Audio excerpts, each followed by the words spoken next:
Zdraví, cvičení, strava, suplementace, psychika, biohacking. Právě posloucháš Za hranicí fitness. Podcast, který posune tvůj životní styl na další úroveň. Jsi ready? Jdeme na to! Ahoj, vítejte u podcastu Za hranicí fitness. Dnes tady máme po dlouhé době opět hosty a ty hosty už jste někdy slyšeli a je to Zdenča a Péťa Borzíků. Ahoj Zdenčo, ahoj Péťo. Ahoj. Ahoj. A je tady s náma i Charlie, ahoj Charlie. Zdravím všechny. Kdybyste si náhodou nemohli vzpomenout, tak je to epizoda 157, která vyšla 11.11. magický datum 2022, takže už je to pár měsíců, co jsme se tady u mikrofonu neviděli, neslyšeli. Co u vás nového? Co se událo od té doby? Tak vzhledem k tomu, že to je rok a půl a my běžíme v poměrně jako svižným tempu stále, tak se toho událo hodně. A možná by to spíš rozdělila na kapitolu kempu a kapitolu osobního života, protože bojíme hodně novýho. Když jsme se tady viděli naposledy, tak jsme za sebou měli 2 kempy, teď už jich máme na kontě 8 a před sebou v té sezóně další 4, takže to ubíhá poměrně rychle. A vlastně, kdybych to nějak měla shrnout právě za kempy, tak v té loňské sezóně jsme se tady viděli naposled, tak jsme byli možná v nějaký úrovni on-rampu, kdy jsme teda přesně věděli, co chceme dělat, ale pořád jsme sbírali nějaké zkušenosti a teď vlastně můžeme říct, že jsme o několik kempů chytřejší a možná jsme se dostali už do RX a snažíme se to pořád posouvat dál a dál, aby jsme třeba na konci té sezóny už skončili v elite kategorii. Co jsou takové hlavní novinky za loňský rok, tak my jsme si vlastně říkali, že když už ty lidi s námi tráví na kempu poměrně hodně času, jsou tam většinou od čtvrtka do neděle, tak by bylo fajn ten čas využít k tomu, aby nejen se zatrénovali, ale aby se v nějaké dovednosti posunuli třeba dál, ať už to je gymnastika, nebo spírání, nebo třeba veslování. Takže vlastně jsme se rozhodli, že každý ten kemp zaměříme na nějakou dovednost. Takže přesně jak jsem říkala, měli jsme veslařský kemp, měli jsme zaměřený na gymnastiku, měli jsme zaměřený právě na plavání a na vzpírání a protože my samozřejmě nejsme úplně odborníci na všechno a chceme, aby fakt ty lidi dostali tu nejlepší péči. I co se týče toho tréninku, tak si vždycky do trenérského týmu zveme nějakého externího trenéra, který právě na tuhle oblast se specializuje. Takže to jsou asi takové jakoby hlavní novinky z oblasti kempu. A z osobního života? Ne, se to stalo hlavně minulý rok taky strašně moc. Už nepůsobíme v Praze. Vlastně přestěhovali jsme se do Litoměřic z nějakých jako osobních důvodů i rodinných, spíš rodinných důvodů než osobních důvodů. A prakticky celý ten půl rok, protože tato událost se stala vlastně na konci června minulého roku, tak jsme se tam nějak snažili adaptovat a přizpůsobit si vlastně ten prostor, který tam máme, tomu, jakým způsobem fungujeme. Tím taky dopadl náš trénink. Jestli 1-2krát za týden, tak jsme byli strašně rádi. Ne, ale měli jsme tam vlastně možnost si vytvořit nějaký vlastní gym na zahradě, takže ten jsme tam budovali. A tím se nám splnila vlastně jeden z našich snů, kdy jsme vždycky jako chtěli mít byt nad gymem, akorát se to trošku oddělilo, protože sice nad gymem bydlíme, ale ne úplně. A ten gym má jako jednu obrovskou výhodu a to, že je takový jako hybridní, zase jsme šli nějakou jako vlastní cestou, kdy z nějakého open air gymu pro nás, tak jsme ho zakryli. Koupili jsme na to vlastně obrovský stan, který velmi dobře izoluje, což znamená, že v létě jsme z toho schopní udělat otevřený gym, vlastně, kdy využijeme i ten prostor zatím, což znamená tu trávu. Já tam chci do budoucna ještě dodělat i venkovní hrazdy. Bude vedle toho i teráska docela velká, kde se budou dát vytáhnout stroje, zaveslovat si vlastně venku. Hnedka vedle bude pergola, kde se bude dát strávit nějaký jako čas, když bude hezky grillčo po tréninku, masíčko, nealko pivo. No a vlastně v zimě se to celý dá zakrýt, už to máme vlastně vyzkoušený, že se to dá i velice dobře vytopit. Takže tuhle zimu dá se říct, že jsme to zkoušeli sami na sobě a celý to vlastně korespondovalo s tou myšlenkou, kterou máme rádi, že když to jde, tak chceme cvičit venku na čerstvém vzduchu a tohle se tak jako krásně vyvinulo prostě v ten hybridní gym. A s tím, že když jsme se přestěhovali, tak jsme i hledali vlastně kroužky pro děti, jelikož ten pohyb jim není úplně cizí, protože jsou naše, že? A právě jsme v Litoměřicích hodně narazili, protože těch kroužků tam není mnoho a hlavně jsou vedený některý úplně šíleným způsobem, kdy jsme šli na ukázkovou hodinu. Tam se postavil do té pronátý tělocvičny, tělocvikář s tou píšťalkou, měl tam 30 dětí a stala se z toho jako totální anarchie. Tak jsme právě říkali, že... Promiň, co to byl kroužek? Pohyb nějaký. Já vůbec ani nevím, jak to bylo nazvaný. Jo. tak to možná odpovídala. Ne, to bylo fakt jako šílený. Na začátku žádná rozcvička, takže než je sklidnil, trvalo 4 hodiny, protože tam fakt bylo jako 30 malých dětí. Pak jim postavil opičí dráhu a děti strávily asi 10 minut ve frontě, než si to mohli proběhnout. A během té opičí dráhy jsem tam koukala skrz sklo, tak jsem měl takzvané zimomrávky, že tam někde spadnou, zabijou se, nebo jako jsem počítal, kolik jich doběhne vůbec. Takže tam asi byly povolené ztráty. To je prostě přežije nejsilnější. Jo, ale tak možná v tomhle to bylo dobrý. Je otázka, v kolika dětech končil ten rok. Jako.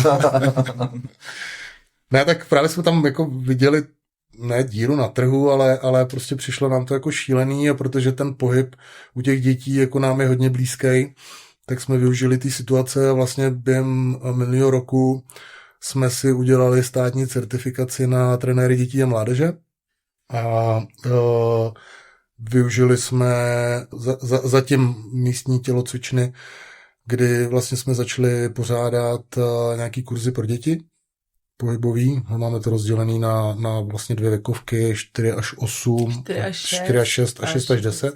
Tady je poznat, kdo to vede.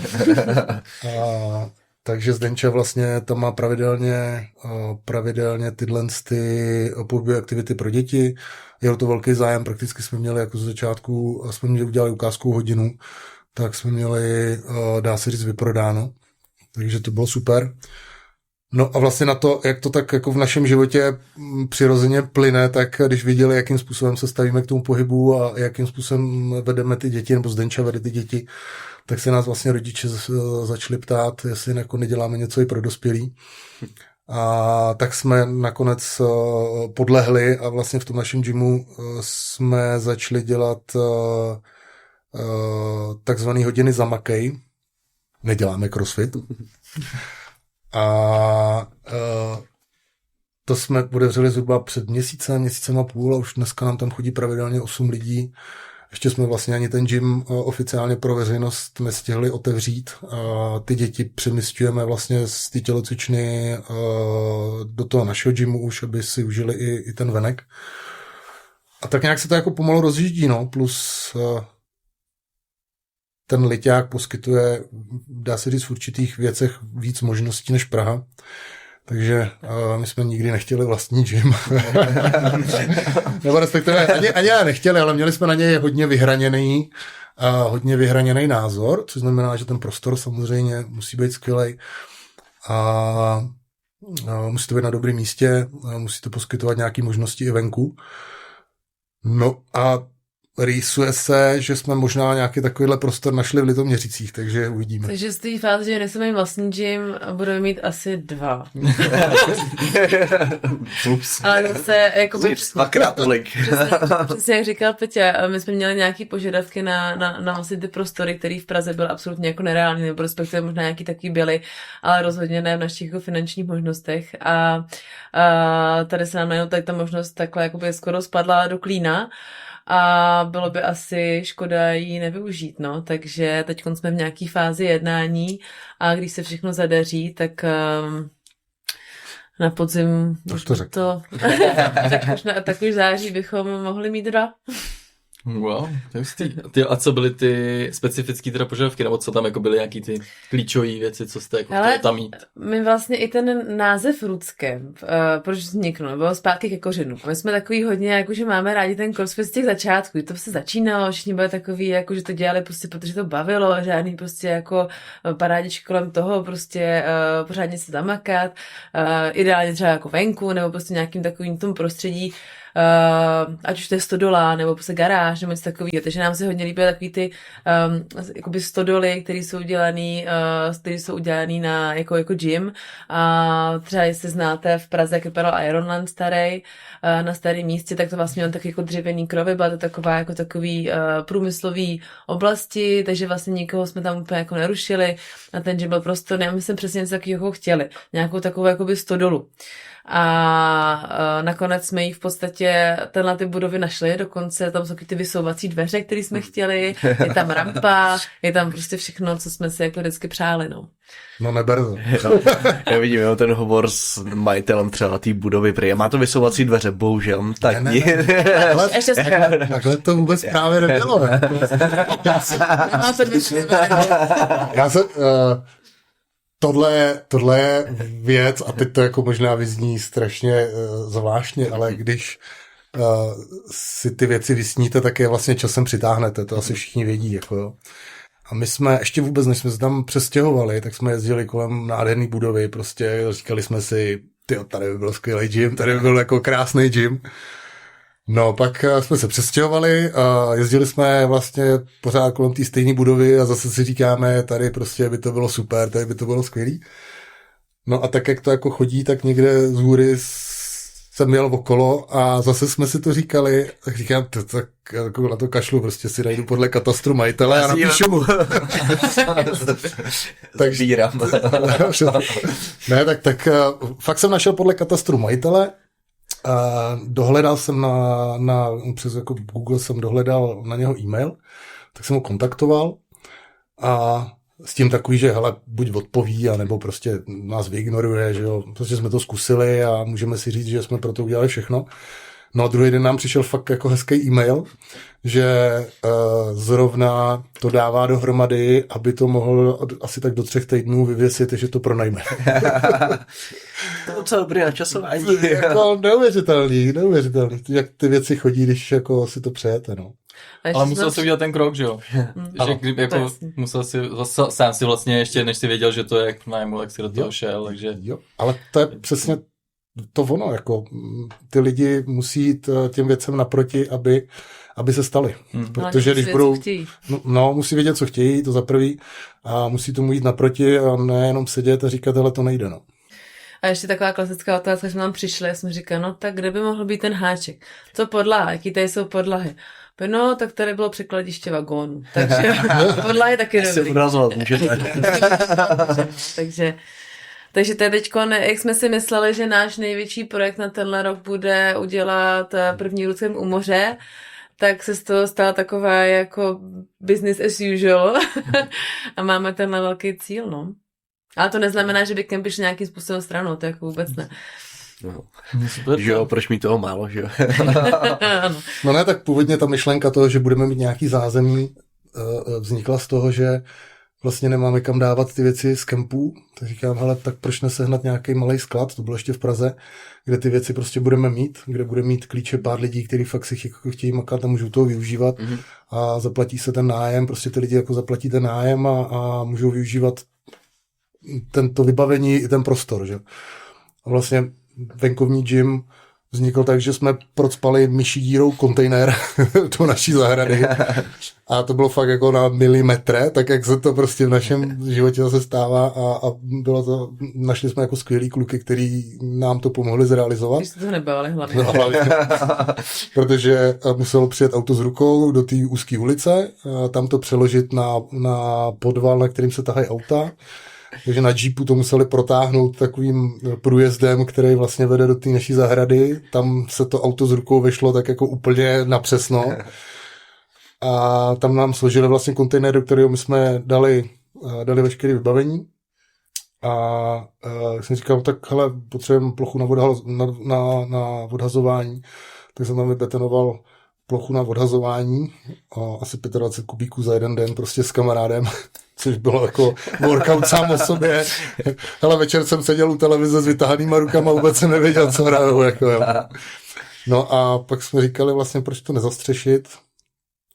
A tak jako se to zase postupně posouvalo jako všechno u nás. No. Když jsme u toho vybavení, tak třeba někdo tady bude poslouchat a pořádá třeba nějaký svoje eventy, kempy, cokoliv, tak jak vy a vybavení jste 100% soběstační, nebo jak to bylo dřív, půjčovali jste se někde, třeba v gymu, třeba my, jak fungujeme my, tak my máme něco vlastního, nicméně ještě spolupracujeme vlastně s Kučinou, co má taky vlastní gym, takže většinu vybavení máme vlastní a stejně jsme závislí jakoby na externím gymu, u nás GetUp Gym, jakoby, že nám tam půjčí ještě vybavení, tak jak je to u vás? Hele, my jsme do projektu Rootscamp šli s tím, že do toho budeme investovat co nejméně peněz, protože máme rodinu, nevěděli jsme vlastně, jak to jako se to rozjede, takže měli jsme nějaké vybavení vlastně z doby covidu, což bylo super. Tenkrát vlastně Martin Pfeifferlik nám i půjčil nějaký kolo a takový ještě za dobu covidu, což bylo jako strašně fajn. Tak vlastně původní, úplně první camp byl jenom fakt s podporou té myšlenky, že využijeme to místní prostředí a využijeme to, co se dá dělat tam, využijeme i ten prostor tam vlastně k tomu kempu, takže jsme vlastně si dovezli jenom to vybavení, co jsme měli, protože vlastně já doteďka, když plánuju kempy, tak je plánuju tak, že to vybavení, co máme, lidi, kteří tam přijedou, takže přesně workouty, které vlastně mám naplánovaný dopředu, přesně vím, jaký vybavení budu potřebovat a to si tam taky dovezeme. Jo? Takže samozřejmě ale u toho nemůžete zůstat. Jo? Takže za veškeré výdělky z těch kempů do dneška, tak vždycky dokoupíme to vybavení, které bychom mohli použít na dalším kempu. Takže dneska už jsme ve fázi, kdy toho vybavení máme v celku jako hodně a i vlastně díky tomu můžeme fungovat v tom našem gymu na zahradě, co máme. Jediný, co jsme si půjčovali, tak vlastně z PODčka máme jako s ním velmi dobrý vztah, protože jsme tam i byli a jsou takový fakt jako fajn. Tak jsme půjčovali vesla na ty naše veslařské kempy. A zase recipročně jsme jim půjčili nějaké vybavení, že oni potřebovali, jo, což jako si myslím, že takhle by to mělo fungovat, že je to strašně jako fajn, ta podpora vzájemná v té komunitě. A jo, a vlastně jediný peníze, do kterých jsme dali jako navíc, byly kettlebelly, co jsme koupili, protože s nimi jako velmi rádi pracujeme, protože to je jako velmi univerzální nástroj. A hrazdy. Jo, ale byly to jako položky, které prostě jsme dali. To je taková ta klasika, když to přijdou prémie a co jo, do čeho se to mohli vrazit. Hrazdy by byly super, tak jo. Jo, kettlebelly jsou super, my je využíváme často třeba, když se zvedá vítr, tak s nima dáme to, záleží jako na stán, na plachty, když je to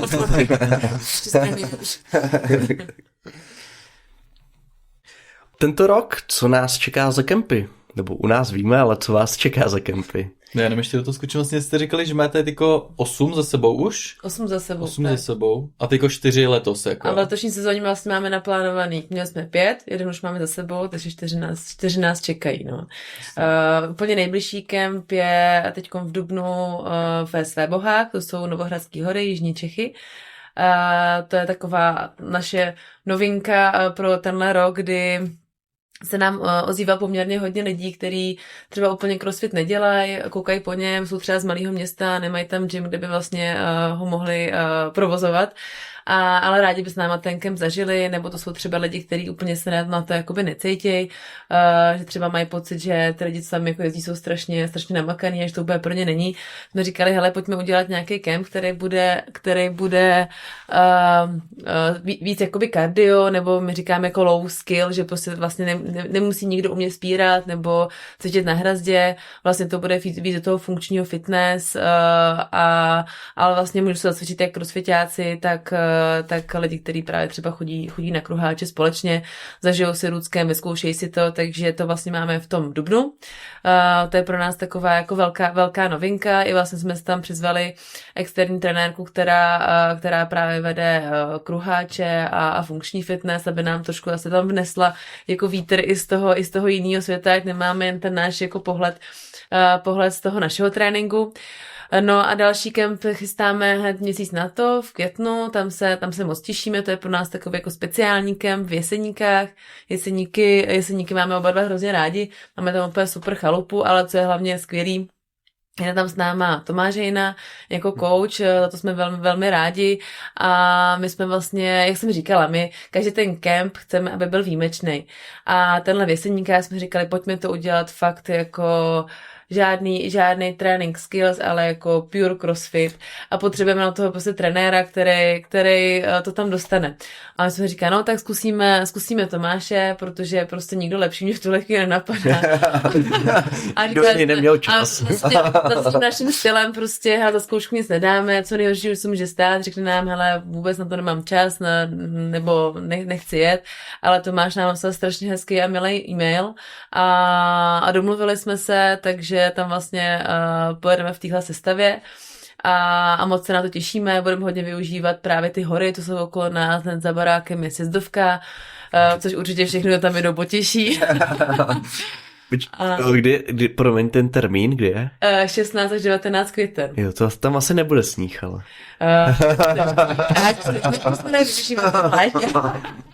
A většinou v létě je to větší zábava, to nahoru než dolů. Budeme sbírat hady na sjezdivce.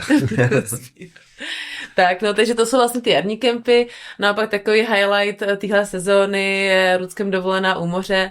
To je na konci srpna, 24. až 31. srpna. A já vlastně už ve chvíli, kdy jsem začala dělat crossfit, to bylo v roce 2015, strašně dávno, tak jsem si říkala, že by bylo strašně skvělý jet na dovolenou k moři, kdy prostě s crossfitákama, kdy se tam bude cvičit. A má taková ta aktivní dovolená. A docela dlouho jsem jako hledala, jestli něco takového na trhu není. A jediné, co jsem našla, bylo někde v Americe nebo v zahraničí, co vlastně dělá takový podobný kempy, což bylo jednak nedostupný jak jako vzdáleností, tak samozřejmě i finančně. Ale vlastně mě tahle myšlenka neopustila a jsem hrozně ráda, že konečně tady máme v Česku takovou dovolenou u moře a museli jsme si to uspořádat sami. Ale to nám vůbec nevadí, naopak, strašně se na to těšíme. A ta dovolená u moře by byla sama o sobě jako speciální, ale ještě ke všemu tam se obereme jako externího trenéra Jirku Orsága, který je náš nejlepší spěrač, asi všichni to jméno už někdy slyšeli nebo znají. A vlastně celý týden se tam budeme jmenovat vzpírání, což si myslím, že je skvělý, i protože za ten týden už si myslím, že ten pokrok v té technice, když se vám tam bude Jirka věnovat, může být opravdu jako znát, bude tam čas na to dělat různý drily, různý pak kompenzace, doplňky a podobně, takže to bude kombinace právě crossfitu a vzpírání, což si myslím, že s tím panoramatem okolo u moře bude fakt speciální.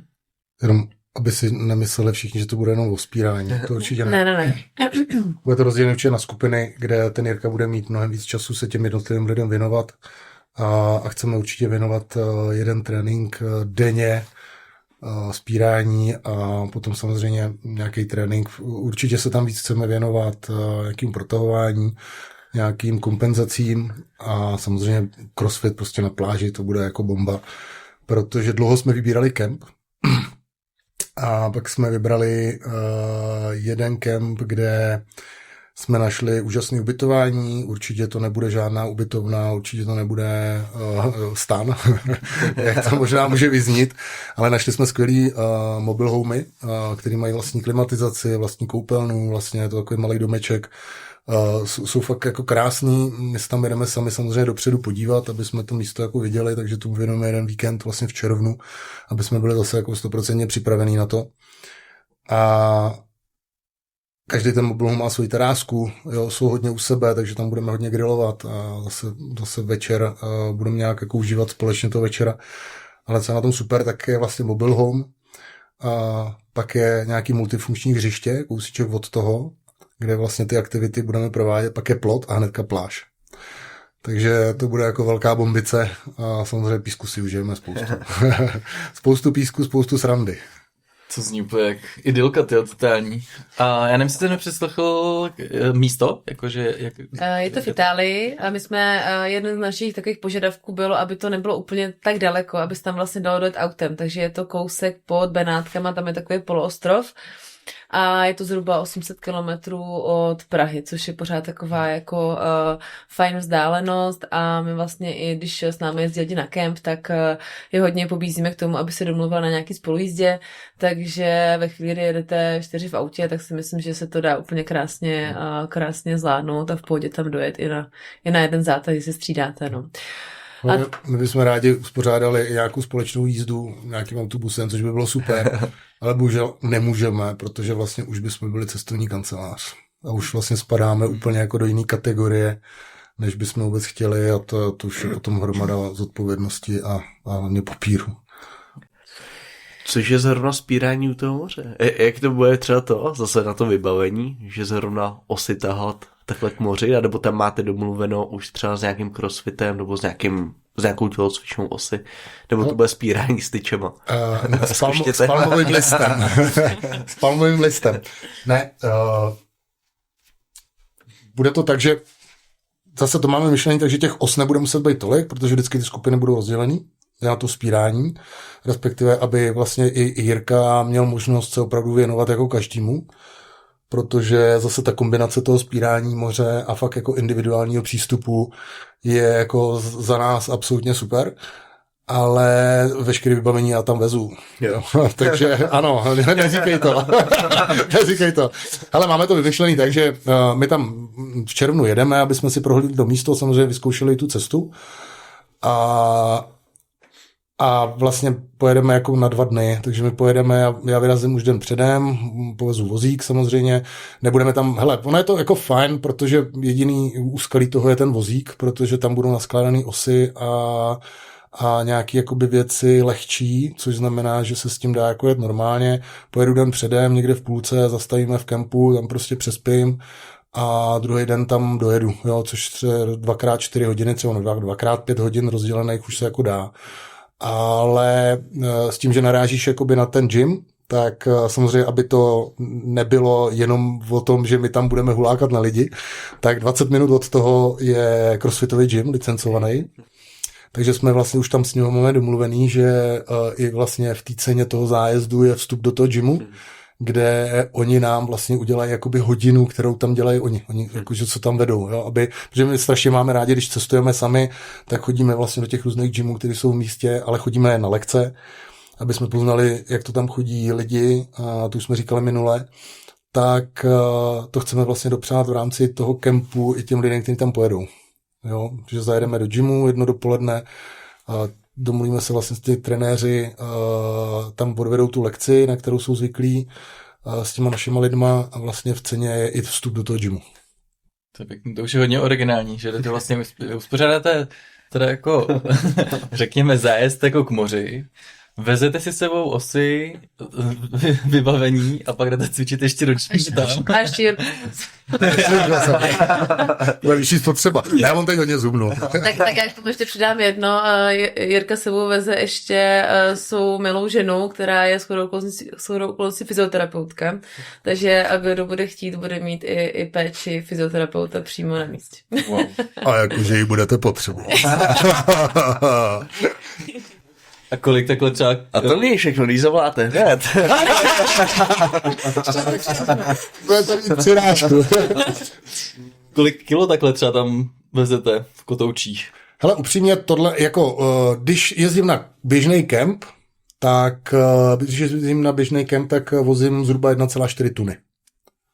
Jo, takže to mám jako vyzkoušený, zhruba je to vždycky od 1,2 do 1,4.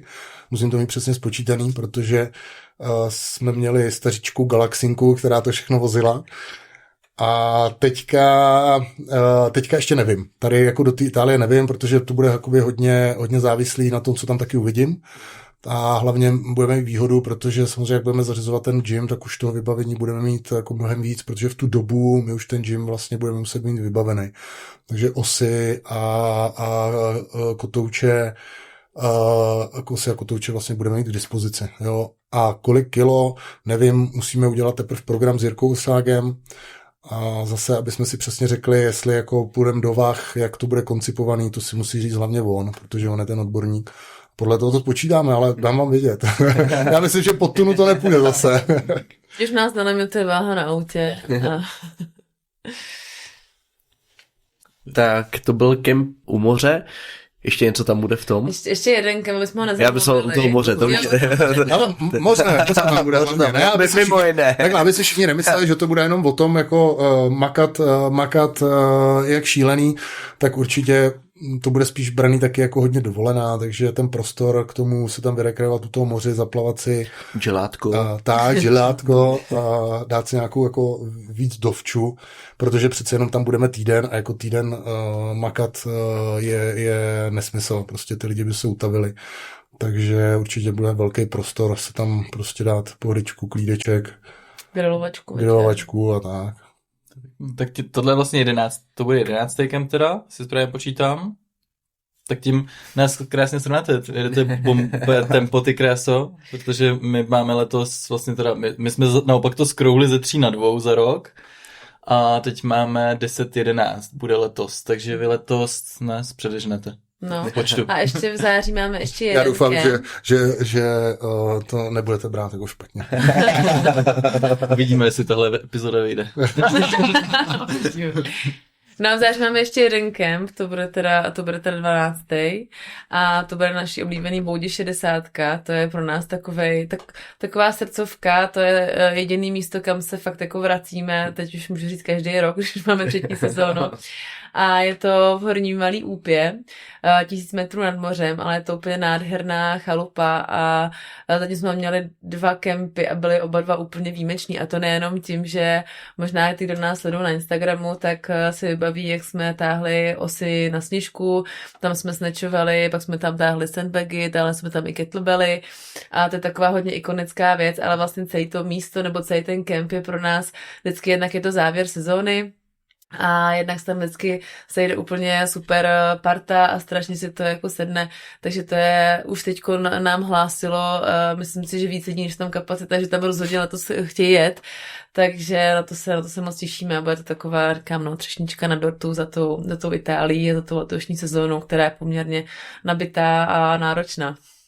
A třeba bude i sněžka. Neuvidíme. A třeba tam poneseme něco jiného. Tentokrát. A nebo taky ne. No. Nechceme to nějak zvláštnit, vymýšlíme ještě, co bude. Určitě chceme využít jeseníky, nějaký takovýhle další šílenosti, už to máme vymyšlený, už přesně vím, co chci tam a bude to boží prostě, bude to stejně epický jak sněžka. To si myslím, že určitě. A na tenhle kemp na Boudě 60 byl vždycky nějaký výjimečný. Měli jsme tam vlastně poprvé hrazdy. A ty lidi, kteří tam byli, se neuvěřitelně posunuli ve skills vlastně v gymnastice, protože tam byla Kačka Lízlerová s náma. A ona je úžasná trenérka.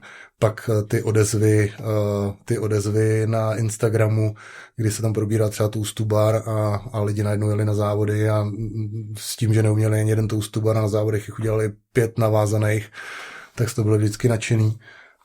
A my jsme z toho samozřejmě nadšený, jsme nadšený z toho, jak tyhle trenéři, kteří s námi jezdí, reagují na ty naše kempy, že se jim to strašně líbí a chtějí jet znova.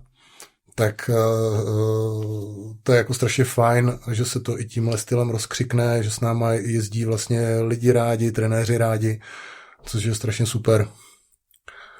Takže tenhle rok čeká Tomáš Hejna, na kterého se těšíme, a Jirka Orsák, který s náma už byl a vlastně v neposlední řadě na Boudu 60 už jsme se bavili znova o Kačce Lízlerový, která nám to potvrdila, doufám, že to vyjde, že jí do toho něco nevleze. Když teď máte už 3. rokem kempíky, tak vrací se spíše ty stejní lidi, nebo... Protože když to vemu z našeho hlediska, tak u nás, dalo byste říct, že i většina účastníků je spíš těch lidí, kteří už tam třeba byli, plus se vždycky jakoby někdo nabalí, což je vždycky super. Tak jak je to u vás třeba?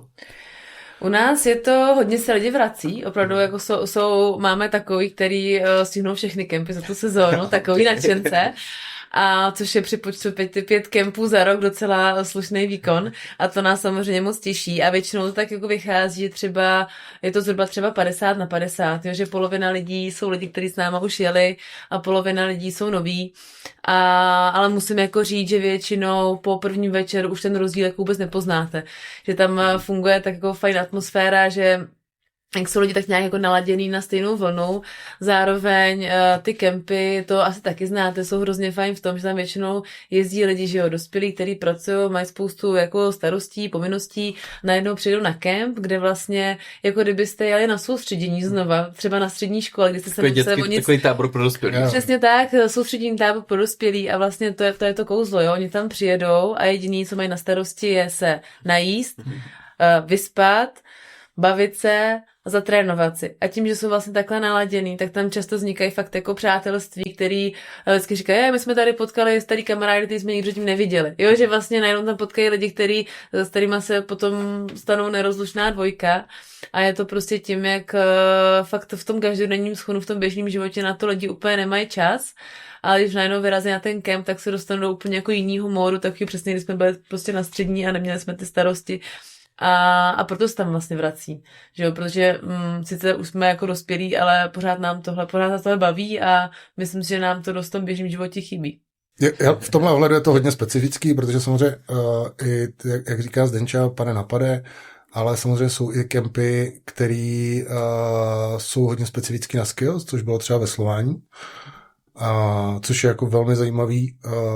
My ještě vlastně do toho všeho děláme semináře veslování, protože jak jsme vpluli, nebo já jsem vplul do veslařské rodiny, tak vlastně oba jsme certifikovaní trenéři indoor rowingu, protože zase nás to bavilo, je to fajn, vidíme, že crossfitáci, ať si hromada z nich myslí, že to veslo mají skvělý, tak na základě těch seminářů a těch ohlasů jako zpětně, tak se fakt jako ukazuje, že i 2 věci, které třeba na tom změní, tak je obrovsky posunou úplně někam jinam.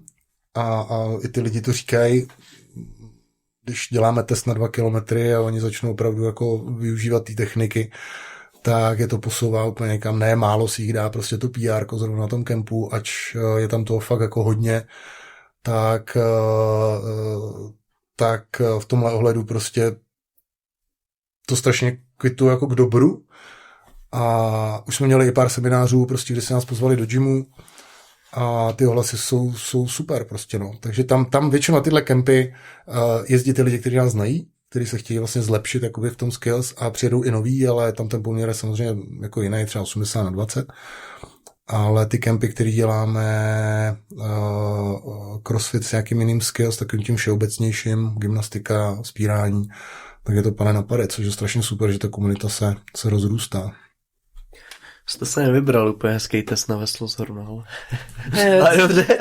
Co si vybrat, to je královská veslařská disciplína. Trochu bolest. To veslování, ale je. Je to bolest a už kdy my zase nechceme dělat ten seminář, třeba neděláme tak, že lidi sedí pořád na vesle, ale trošku chceme seznámit i s historií toho veslování. A divili byste se, že to veslování má jako strašně moc, nebo přístup k tomu sportu má strašně moc společného s přístupem ke crossfitu. Jo, že tam je to hodně spolu. A hledně na to, že spousta lidí na nás kouká jak na jantary, když jim řekneme, že veslování je jako obdobný třeba ze spíráním s paroklínem. Když jim to ukážeme, vlastně, co tam jako je hromada věcí společných a ty lidi si tak uvědomí, tak je to takový ten wow efekt. Zrovna mi píše e-mail Daniela Nacházelová. Teď to klaplo na hodinkách. Cestou jsem, to je vlastně hlavní distributorka Concept 2 a my jsme spolu v kontaktu a my máme nějaký společný projekt. Tak zdravíme. Kliklo. Borzík 10 slový kód.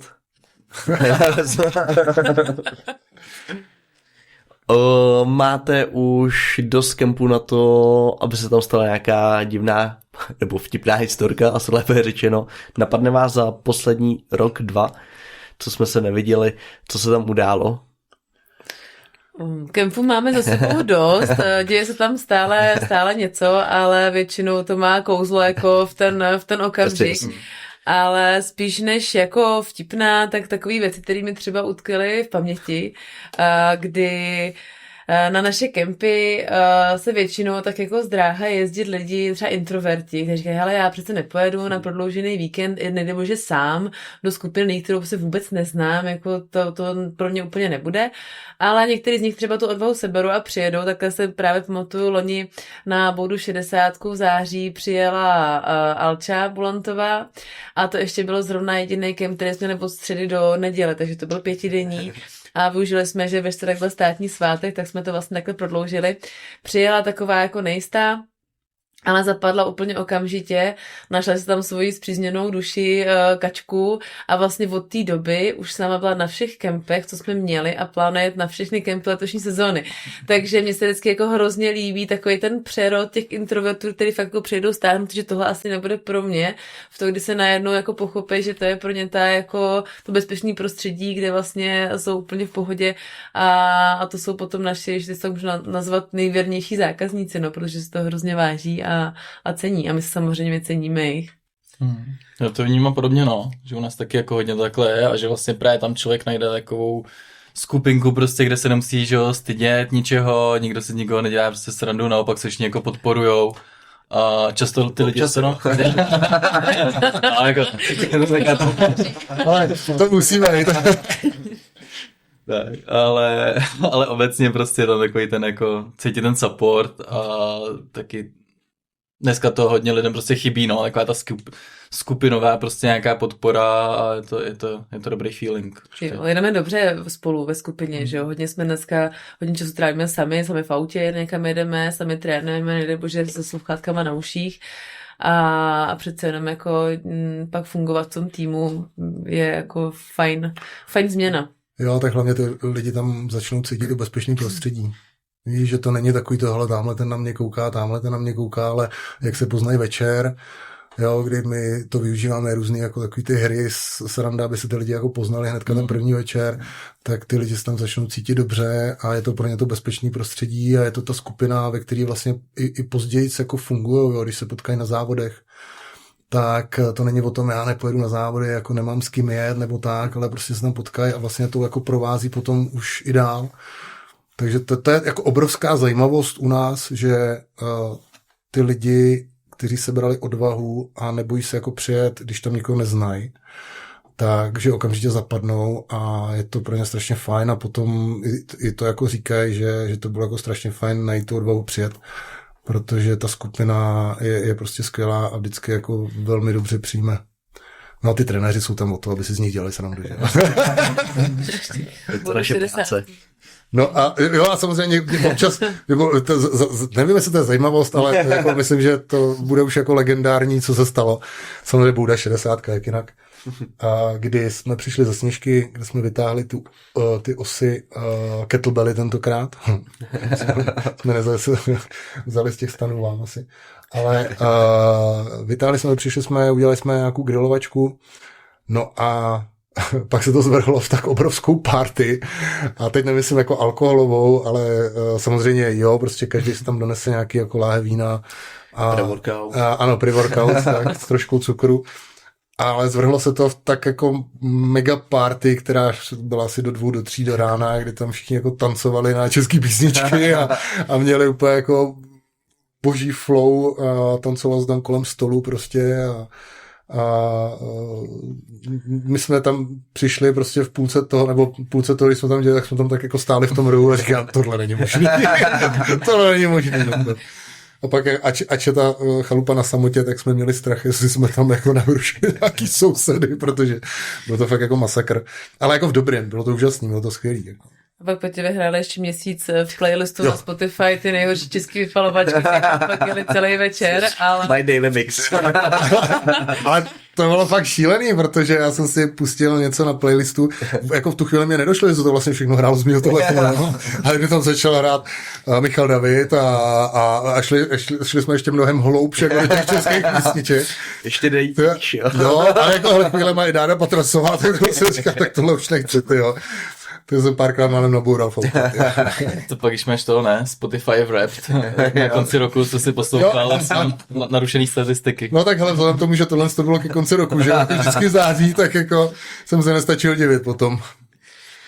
OK, k tomu kempu u vás patří vždycky dobré jídlo. Jak to máte zajištění teď? Pořád stejně? Zdenča v kuchyni? Je to tak? No, jídlo je moje doména, to se tak jako hejčkám, protože asi by bylo jednodušší cesta si zamluvit nějakou chalupu, kde by vlastně nám uvařili, ale jednak já jako moc ráda vařím, mě to fakt jako baví a já jsem vždycky nejspokojenější.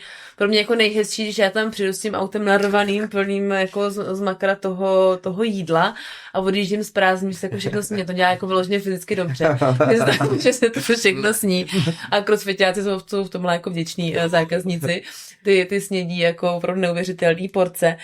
Ale nám se jako osvědčil i takový ten efekt toho domácího jídla, že to opravdu jako vytváří takovou rodinnou atmosféru. Nám to i několik lidí říkalo, že se tam prostě cítí jak doma a dělá to hodně to jídlo. Přece když si sednete spolu ke stolu a společně si popovídáte, tak je to prostě ten sdružující prvek stejně jako společný trénink a to, že já vařím, má ještě velkou výhodu v tom, že jednak můžu samozřejmě rozhodovat o tom, co budu vařit a vím, co se pojede za tréninky, vím, co je dobrý jíst prostě v poledne, když vás čeká ještě jeden trénink, co naopak je dobrý dát prostě na večer, aby proběhla nějaká jako regenerace, doplnily se prostě všechny živiny, které se za ten den postrácely a hlavně, že ty lidi si můžou opravdu jako nabrat ty porce, jak potřebujou a já to samozřejmě podle toho počítám. Mě se vždycky každý ptá, no jak to jako počítáš, kolik máš, jako, ale já to počítám tak jako velmi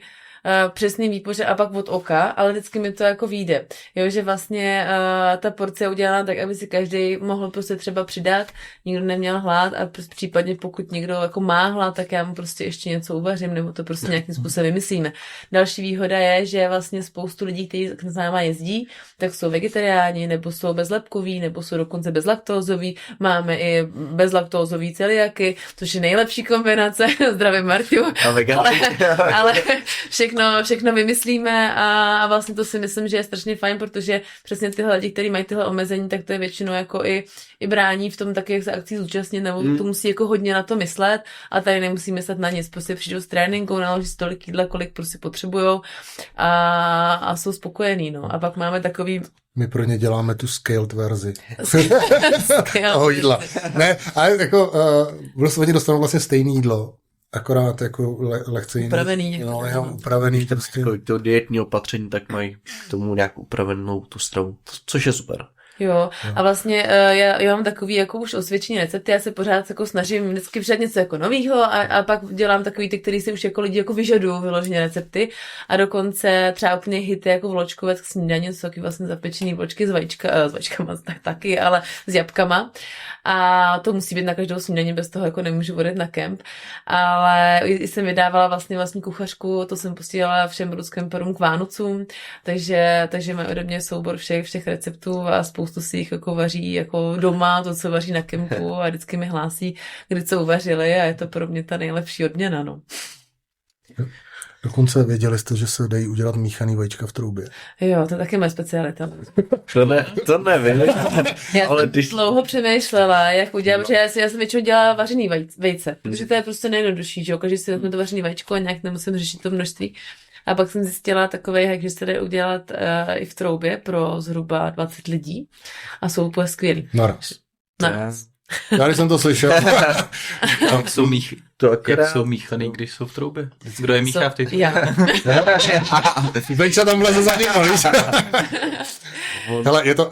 Nemůžu tady pozdílet, klidně se prostě jezdíte nějaký víkendy, tak rozpustíte zhruba půl kostky másla, to dáte na dno zapékací mísy, pak smícháte ve velký míse jiný 24, 25, 26, kolik máte vajec, klidně 30, celý plato, do toho dáte půl litru mlíka, osolíte, popepříte, nalijete to v té mísi, dáte na 108, ačkoliv nevím, 180 nebo 200 tam dávám, prostě nějakou takovou teplotu, necháte to 10 minut jen tak a pak zhruba dalších 15 minut to vždycky po chvíli prostě promícháte a ono se tam jako na těch okrajích začnou tvořit ty vajíčka jako ty stuhlí a tak se vytvoří úplně, je to fakt boží. To fakt výborný. Já jsem akorát jednou, když jsme byli s kapelou ve studiu a nebyl tam vařič, tak jsme vařili vajíčka v rychlovarní konvici. A to taky To ne. už mám taky za sebou, no. Potom mi nešli vyklepnout. To jsme zkoušeli. Nebylo to naše konvice. K tomu jídlu a těm odhadům, jo, nebo respektive teď už to má Zdenčo docela zmáklý, ale byste nevěřili, kolik toho jako sežere crossfiták, to asi víte. Ale že ty holky toho sní mnohem víc.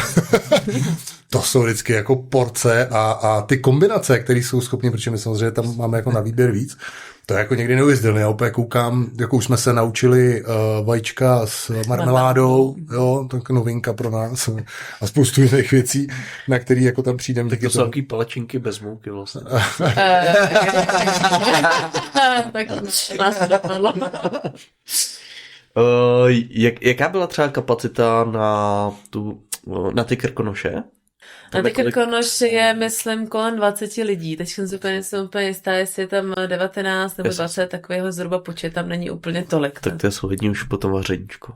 Jo. No tak už Zdenčo zvládla uvařit pro 40. Tak jako největší kemp, co jsme dělali, byl loni na samotě Hojšín, to bylo v květnu a to bylo pro 40 lidí a to jsem na to teda poprvé nebyla sama, měla jsem na pomoc svoji mámu, kterou teda jako bez ní bych to asi vůbec jako nezvládla, ale byl to mazec. My jsme vlastně to jako chtěli vyzkoušet, protože jsme všechny ty kempy měli naplněný hodně jako rychle a říkali jsme, hele, my tu komunitu jako chceme rozšířit, prostě chceme umožnit víc lidem, aby se ten náš kemp vyzkoušelo, tak uděláme jeden větší kemp a bylo to hrozně fajn, bylo to jako všechno se povedlo, počasí vyšlo, tréninky byly super, poprvé jsme tam měli vlastně ty hrazdy, Kačku Lízlerovou jsme tam měli, ale pro nás to byl jako už obrovský stres a vlastně vůbec jsme tam neměli čas na to se s těma lidma třeba sednout a popovídat, což to tomu taky patří a bez toho to prostě nás tak úplně nebaví a kdyby nás to nebavilo, tak to asi nemá smysl dělat, takže jsme si řekli, že ten optimální počet je od nějakých třeba 16, jsou ty menší kempy, jak jsme teď měli na veslování, po nějakých 25 a víc prostě nechceme tam brát lidí. Víme, že takhle to nejlíp funguje, pokud se to začne tak jako skupinkovat a vlastně ve výsledku se spolu baví hodně ty lidi, kteří si už jako znají a nedochází k tomu promíchání celé té skupiny. Takže pro nás jako ideální počet jako 25, no. Takový víc kmenový prostě. Jo, je to tak. Přesně večer v ohně. Bum, bum, bum, bum. Ne, je to i vlastně z hlediska těch tréninků nějaký jako optimální počet. No, jasně, no, že zase podle toho jste asi měli uspůsoben třeba i jakoby počty nějakých těch trenérů, víš, tam bylo víc. Pořád jako se snažíme držet, tu línii jeden trenér maximálně na 10 lidí. Jo, samozřejmě někdy se to jako nepodaří, je to 11 lidí, ale i z té vlastní zkušenosti těch 10 lidí, pokud je třeba máte nějak opravit nebo pohlídat, zorganizovat, tak je jako hodně. Takže to asi znáte sami od sebe, no, je to... Jako když to vemu jenom na gym a je třeba lekce pro 10 lidí, tak jako je to ukočerovatelný, ale když je potom víc, tak jako se otočíš a za tebou nevíš, co se děje takhle. A teprve v té gymu, v kontrolovaném prostředí, ještě když to máte takhle venku, vybavení všude možně, tak je to asi ještě daleko těžší. Takže to je super, že na to takhle i myslíte. Hele, pořád tam mají být ty naše zásady, dobré jídlo, krásný prostředí, tréninky, aby vás to nezničilo a mohli jste prostě pokračovat druhý týden v tom svém programingu a hlavně kvalita té organizace prostě musí být jako dobrá. To jsem zase na to já pes. Když už něco dělám, tak to dělám pořádně, nebo chci to dělat pořádně a věnuju tomu jako hromadu času. OK, super. Když se přesunu ještě k osobnějšímu životu, tak co vy a crossfitové závodění? Můžeme se těšit na nějakou soutěž letos? Jo, Peťa to tady už nakousnul, že loni pro nás byla taková jako dost náročný rok a na ten trénink nebylo tolik času, kolik bychom chtěli, minimálně takový ten trénink, jak jsme zvyklí, že to bylo takový nějaký jako, přesně to, co jsme stihli, to bylo, ale nic koncepčního úplně se neodehrávalo, ale já mám třeba osobně velkou radost, že se nám podařilo od ledna z toho udělat se tam takovou vši prioritu, že prostě 4x, 5x týdně ten trénink zvládneme, jedině jsme tomu museli trošku upravit ten programming, že už prostě nestíháme, bude třeba 2,5 hodinový trénink, ale pořád zůstáváme jsme u HVPO, ale máme ten na 60 minut ten programming, tož prostě v našich časových možnostech je tak maximum, co můžeme jako věnovat. A takže jsme se do toho pustili a já třeba bych moc ráda tím závodům se teď pověnovala, samozřejmě se na to chci jako připravit, no ale pak musíme nějaký počítat s těma kempama, že jo, nemůžeme úplně ta naše sezóna je náročná i co se týče právě těch plánů, takže v podstatě jediný měsíc, kdy můžeme závodit, je červen. Jsme si tak jako spočítali na jaře. A tam jsou shodou okolností 2 závody, kde máme vypsanou i masters kategorii, kam už oba 2 spadáme, bohužel, nebo bohu dík. A to je Battle of Midgard a Moravian Championship, takže tam vlastně na oba 2 závody bychom se chtěli připravit, pracujeme na tom a snad se to všechno podaří, no. Budete závodit oba? Jo, ale pro mě závody jsou nějaká motivace i v tom pokračovat vlastně ve cvičení, ať už jako se samozřejmě, jak to pokračuje, tak se chce čím dál míň a míň, nebo respektive nechce, ale je i čím dál míň času a ta motivace se hejbat musí nějaká být a pro mě primární motivace je samozřejmě ta vnitřní nějak dobře vypadat, nějak prostě stačit těm našim dětem, aby se mohli naplno věnovat. Ale i ta vnější motivace, což jsou pro mě vždycky byly závody. Ale bohužel ke své věkovce už musím trošku koukat i na to, kde vy vlastně vypisujou, abych jako dokázal nějaký stačit, takže vlastně dá se říct, že 35 plus už je pro mě nějaký jako nedosažitelný masters, protože tam většinou figurujou bývalí elitáci a ten rozdíl jako 44 a 35 je fakt jako obrovský, ať se to nezdá. Takže většinou už musím koukat na kategorii 40+, plus, což je super, že se ty závody jako opravdu začínají hodně objevovat. Takže i ty lidi, kteří třeba s tím crossfitem začali později, tak jsou schopní si to jako vyzkoušet, protože se tam nemůžou honit s těma sportákama mladýma. A dokonce Moravian Championships, oni to nazvali hezky, veteráni. tam je věkovka 44+. Plus. Takže pro mě je to zase motivace se nějak jako věnovat tomu tréninku pravidelně, tak jak bych chtěl. Ač je to třeba ta hoďka a půl denně, ale je to taková, jako najednou zjistíte, že to, co jste předtím stihli za 2 hodiny, teďka jste schopni stihnout za 1,5 hodiny. Nevím, čím to je, ne, ale ten fokus je prostě mnohem větší a dá se to stíhat, tak se věnujeme aspoň tomuhle.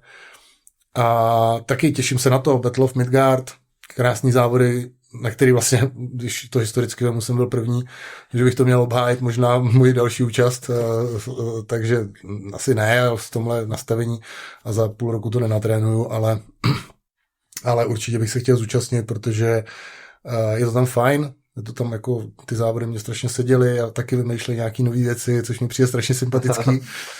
A samozřejmě Moravian Championships taky ty závody šly hodně nahoru a je tam moje věkovka 44+, plus, tak to už musím, to je povinnost prostě, aby vůbec tam bylo, aby to otevřeli, aby tam bylo dostatek lidí. Ne, prostě hlaste se na to lidi, je to skvělý prostě. Neváhejte. No, tím naše plány končí, ale když se nějaký hezký závod objeví ještě na podzim, tak třeba taky zvládneme ještě na podzim. Další vlastně volný měsíc, kdy máme jako volnější, je červenec a to je jenom první půlka, tak to využíváme pro naši dovolenou. A pak vlastně musíme pracovat na Itálii, ať to je zase 100%. Pracovat na tom všem? Pořád něco. No. A vlastně bude se blížit to otevření gymu, takže tam první polovině srpna vlastně budeme muset toho zvládnout jako hodně. Tak to jsme zdraví na otvíračku, tyjo. Pijeme výlet. Jste zvaný, rozumím. My jsme vlastně ještě jako doplním, že my jsme nějaký sen mít ten náš život jako výletní, aby tam lidi jako přijeli přesně jako v sobotu zacvičit si, pak se třeba společně tam, já nevím, zajít na kafe nebo prostě večer dělat grilovačku. Takže rozhodně, kdo by měl to Litoměřic, tak Ludském Base je tam od toho. Takže od září. Ale už teď konkrétně můžete. Tam v tom Nitrobloku vlastně už fungujeme, tam už jako je krásný gym, plnohodnotný, všechno, co potřebujete k tréninku, tam máte. Naopak třeba v létě si myslím, že to je jako obrovská výhoda, že prostě můžete být venku. Já už jsem tak nějak zjistila, jsem si odvykla na takový ten vydech a nejezdu gymu, takže i v zimě mi tam bylo jako moc dobře. Takže v létě to bude tam jakože pod tím stanem, ale jako otevřený boky prostě, aby to bylo to. Ale když by zaprší, tak je to, že to je prostě Tak. krytý. Jako. Ta hlavní, A hlavně s tím taky, jako, že jo, aby člověk na tom, ono na tom sluníčku jako na jednu stranu je to vždycky super, ale on člověk odcvičí 10 minut a pak prostě chce spát. V tom vnitrobloku tam ještě moc jako nefouká. A my jsme fakt loni jsme cvičili a mě jsme vypozorovali, že od 6 dál můžeme, ale že se nemůžeme my už jako v 6 pro nás pozdě. takže i proto vlastně jsme tam pořídili ten stán a to je takový hodně jako velký game changer. No. Přejďte se podívat. Ne, máme tam veškeré postupem času se tam udělalo jako veškeré vybavení, což znamená, že některé stěny jsou zpevněné, tak se tam děláme HSPUčka, mám tam na volboly, vlastně všechno, co potřebujete. Tam jde o to, že ta hlavní plocha, kde jsou hrazdy a kde se dá odhazovat, tak je vlastně pod střechou a dá se využít ta terasa, kterou teďka buduju, na double landry nebo na stroje, což je fajn, že to bude jako venku a plus je tam docela velká travnatá plocha ještě na tom, když si bude chtít někdo, já nevím, vzít stroj tam a nějaký angličáky k tomu, budou tam i hrazdy, vlastně chci tam mít i lano a kruhy, protože ten stan není tak vysoký na to, takže to by bylo vlastně venku. Takže část vlastně bude otevřená, i část bude uzavřená právě na tyhle aktivity, aby se tam dali dělat. Vlastně tenhle víkend nám jede 5 lidí z Rootcampu, tak se domluvili, že vlastně si udělají víkend v Litoměřicích, my jim zajistíme ubytování u nás, takže se zacvičíme, zajdeme si na jídlo a tak, jak to máme rádi. Vlastně další plán je udělat tam i ne byt, ale takový apartmán, protože se nám tam uvolní jeden prostor, tak udělat tam vlastně takový apartmánek pro lidi, kteří by chtěli přijet vlastně strávit víkend, nejenom v gymu, ale vlastně Litoměřice jsou krásní sami o sobě, na jednu stranu Polabská nížina, na druhou stranu Český středohoří, říkám to správně. Ano. Jo. A to kousek od Prahy. A takže na kolo je to tam úplně vynikající. Jo, na jednu stranu, když se chcete zničit, na druhou stranu výleťáček. Tak regenerovat. No ne, tak to je taková moje, jako, to je moje zkušenost, jo, protože přijel švagr, který na tom kole jezdí a pojď, tak já tě tady jako protáhnu 40 kilometrů. A 40 kilometrů, paráda, po 20 jsem myslel, že ho zabiju. Takže mě samozřejmě vytáhl na tu špatnou stranu. No a takže jsem přijel v Křečí a on hnedka, druhý den půjdeme zase na kolo. Říkám, jo, půjdeme, ale tam. Takže jeli jsme zase jako fajn projížďku na tu Polabskou nížinu a tam je to jako hezký. To super, můžete si vybrat tam spoustu možností. Takže za chvíli budeme čekat na Slevomatu zážitkový romantický víkend v gymu. Za partner. Nice, to je bomba. Slavojka od Bursík 10.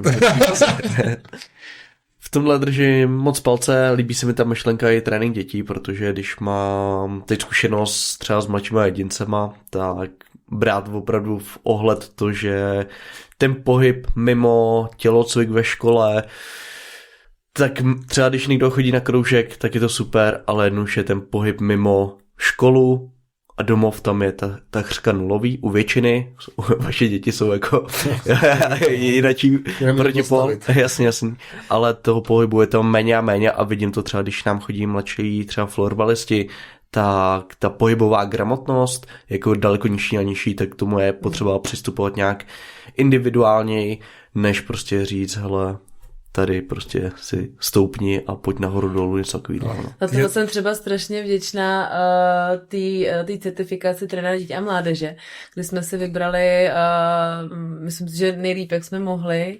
Vlastně chodili jsme do 3DF Academy a oni hodně dělají jakoby pohyb hrou, že vlastně jejich první, ukazovali nám, jak to udělat tak, aby se ti v první řadě bavilo a aby se u toho hejbali. Jo, takže já zase nejsem úplně zastánce toho, že děti mají dělat nějaký workouty od malička, zvlášť pro ty úplně malý, prostě 4letáčky, 5letáčky, oni prostě si rádi hrajou, ale do toho tak jako vsuneme nějaký věci, kdy oni se ani neuvědomí, že dělají něco silového a že to tělo trénujou a vlastně to baví, ale samozřejmě pro mě, říkám, že pro mě jsou mnohem jednodušší ty děti od 4 do 6 let, než potom ty od 6 do 10, když se začnou přesně projevovat to, že prostě toho moc jako nedělali, ten pohyb jim není vlastní, protože co si myslím, že je hrozně velká nevýhoda tohohle jakoby všestranného sportu, že v tomhle věku buď to dítě už se specializuje na nějaký sport, ať už je to tenis, hokej, jako atletika, gymnastika, cokoliv, ale vlastně na ten všestranný sport tam jakoby skončí ty děti, který jakoby nemají talent, nebo prostě rodiče chtějí, aby se nějak jako hejbali a tam je třeba už už jen jako motivovat k tomu, aby třeba se pro něco nadchli, protože oni už jako z principu tak nějak nejsou na to zvyklí a je to prostě pro mě mnohem jako větší třeba výzva s nimi pracovat a je to prostě mnohem těžší. Jo, a to je přesně vidět, že oni mají, když už nějaký pohyb tak na kroužku, ale prostě mimo kroužek jako vůbec nic a jsou tam ty rozdíly mezi nimi úplně jako propastný. Tady bych možná přidal vsuvku. Jo. Spousta těch rodičů si myslí, že když ten jejich jediný synáček nebo dcera začnou dělat, já nevím, gymnastiku nebo hokej nebo jo, nějaký vyložený koncepční sport, takže vlastně už jako nepotřebují ten všestranný rozvoj, což je jako hodně špatně, protože oni vlastně se specializují na ty pohyby vlastně, které potřebují jenom pro ten sport a ta všestrannost z toho mizí, takže to velmi často to končí zraněníma nebo různýma jako obrovskýma disbalancema, který prostě z toho sportu pramení. Jo. Takže i myslím si, že i tyhle ty prckové by měly prostě využívat nějaký buď kompenzační cvičení, a nebo se ještě účastní nějakého všestranného rozvoje, který třeba bude koncipovaný na ten jejich jako druhý sport, to ano, ale určitě by měli chodit, měli by něco takového dělat, jo. Protože já jsem zdárným příkladem, hrál jsem o 4 let hokej a skončil jsem prostě s vývojou ruky kyčlí, protože prostě tenkrát se tomu jako nevěnovala žádná pozornost. A ač teda musím říct, že v dnešní době už ty lepší sportovní kluby se tomu jako částečně věnujou, ale pořád je to nějaký jako upozaděný a ty rodiče by na to měli myslet.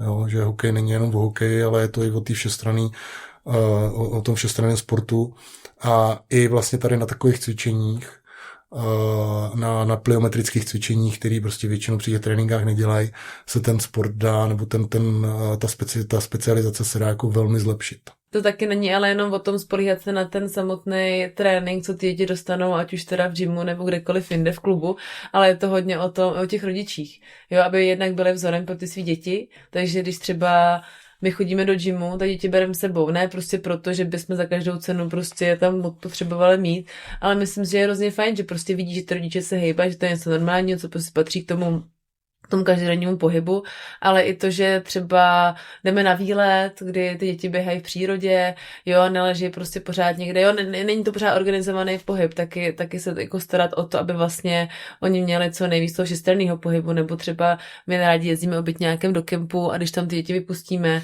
tak oni neleží celý den před obytňákem a nemají telefon v ruce, i když by jako teoreticky mohli, ale prostě někdy běhají, lezou po stromech a dělají to, co děti prostě mají dělat.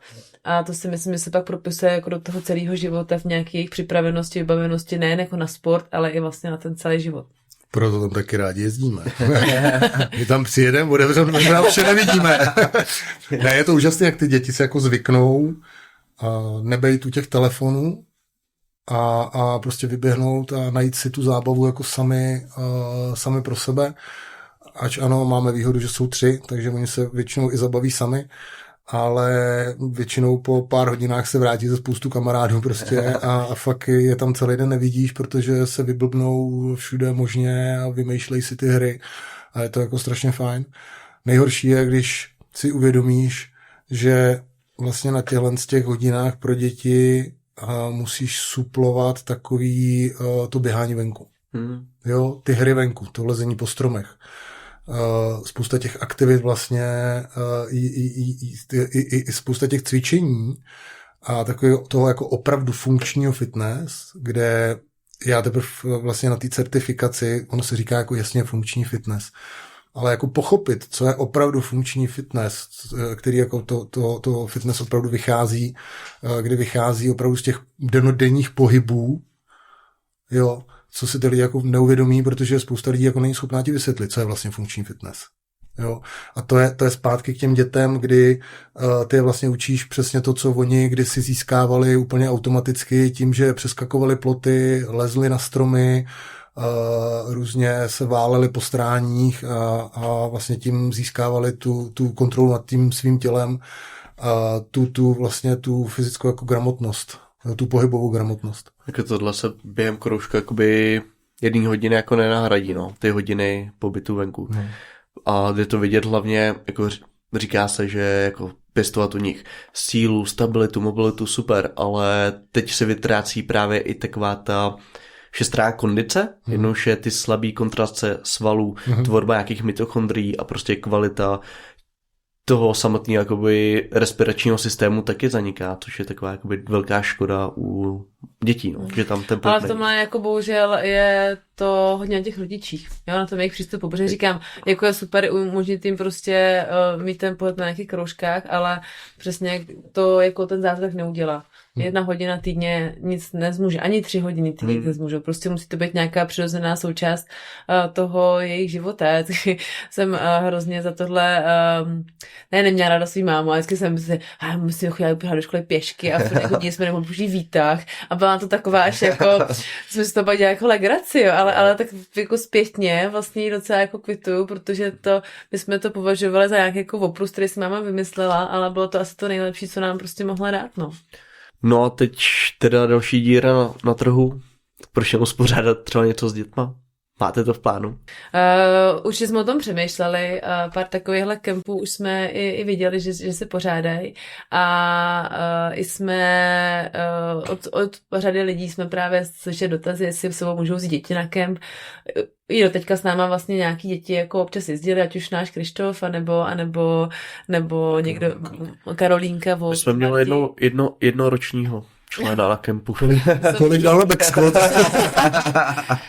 No, ale pořád je takový ty děti, jsou to děti, kteří jsou zvyklí být s rodičima v gymu a jsou zvyklí, že ta máma trénuje a nemá čas se mu úplně věnovat, ale my jsme chtěli udělat kemp, který je vyloženě prostě udělaný pro rodiče, kteří chtějí vzít ty své děti a vlastně jednak to chceme udělat, protože to sami máme rádi, sami tenhle přístup používáme a myslím si, že je důležité prostě trávit ten čas společně a společně aktivně. Takže nechceme to úplně oddělovat, ale na těch našich kempech to na to není stavěný. Prostě nechceme, aby to zase omezovalo ty lidi, kteří tam děti neberou. Takže pro příští sezónu bychom rádi uspořádali kemp, který bude vyloženě rodiče plus děti a bude to k tomu uspůsobený i ten program a vlastně celý to, jak bude ten kemp připravený. Ale to už to nestihneme. Možná. To si necháme i na příští rok. Nám se docela osvědčilo, že to počasí prostě hraje důležitou roli. A myslím si, že dává smysl dělat ty kempy prostě v tu sezónu jaro až podzim a ty zimní kempy buď jsou zaměřený úplně na nějaký jako třeba skills, že to fakt jako nikomu nevadí, že není venku a nebo prostě budeme to spíš vyhledat na to jaro, takže na příští rok. No, něco takového vymyslíme. Konečně ty Alpy už. A Alpy jsou mé velký přání, no, vyrazit. A třeba když to vyjde, tak znovu moře bychom chtěli, že by se to stala zase nějaká tradice. Jako určitě je ty Alpy zase náročný taky na nějakou přípravu a všechno kolem, ale jako zní to bombově, no. Tak tam je spousta dalších možností, jo, využít nějakou feratu, nějaký výlet. Jo, jasně, asi to bude prostě jinak zaměřený a nemusí se tam tahat toliko toučů. Možná. OK, takže víme, na co se těšit u Ruscampu. Díky moc, Zdenčo, díky moc, Péťo, za to, že jste k nám dorazili a budeme se těšit buď to na osobní setkání, anebo zase tady někde u mikrofonu. Jestli máte ještě poslední slova, co předat našim posluchačům a vašim účastníkům budoucím na kempu, tak zde je určitě prostor. Kluci, my vám děkujeme moc za pozvání. Bylo to jako vždycky fajn, rádi se s vámi vidíme. A pro ty, kteří přemýšlí, jestli se zúčastní nebo nezúčastní, který ještě jsou nerozhodní, nebojte se nám zavolat, popovídat si o tom, už se nám to xkrát stalo. Ty lidi potom s námi jeli a byli nadšení. Můžeme si o tom popovídat, řekneme vám nějaké věci, můžeme to zkonzultovat, jestli je to pro vás nebo ne. Určitě se jako nebojte se ozvat. A určitě vás chceme ještě pozvat na ty kempy. Na každém z tom kempu, kterým jsme jmenovali, krom teda Krkonoš, máme asi 4 místa, 4 až 5 volných míst, tak nebojte se přihlásit, nebo nebojte se zavolat, zase můžeme to místo zkonzultovat. A budeme se na všechny moc těšit. Vám moc děkuju. A ať se ty vaše kempy podaří, ať je to zase stejně dobrý jako vždycky, protože na ně slyšíme taky chválu. tak je to skvělé, když někdo dělá stejný projekt a daří se mu. My jsme strašně rádi, že ta nabídka tady je. Napodobně, taky moc díky, že jste znovu přijeli a rádi vás tady určitě v budoucnu zase uslyšíme na nějaký pokec a rádi přijedeme na otvíračku gymu se podívat. Děláme podcast z gymu. Tak budeme se těšit. Jsem rád. OK, děkujeme moc za poslech a slyšíme se u další epizody.